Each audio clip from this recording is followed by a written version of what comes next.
Hi everyone, it's Farah with helloDarwin. If your business has been affected by the recent US tariffs on Canadian exports, now could be a good time to chat. The Regional Tariff Response Initiative, or RTRI, is a federal program designed to help Canadian manufacturers and exporters adapt, stay competitive, and offset the impact of these tariffs.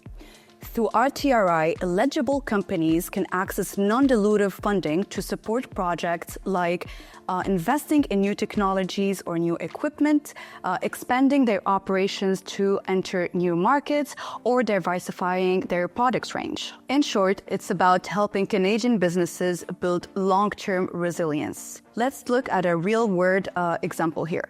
A manufacturing firm wants to acquire new equipment sourced in Canada, hires engineers, redesigns a supply chain to use domestic inputs, and enter new export markets. This is exactly the type of project that RTRI supports. At helloDarwin, we've been able to help hundreds of Canadian manufacturers and other industries as well to secure non-dilutive funding.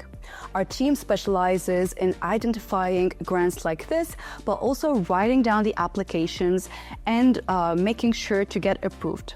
Our success rate is now over 80% compared to the national average of 24%. If your business is trying to hire new people, enter new markets, please don't hesitate to reach out to learn more about your grant eligibility and see together if there are any programs out of the 3,000 programs available in Canada right now that you guys could be a great fit for. Thank you so much for watching this video. Again, it's Farah with helloDarwin.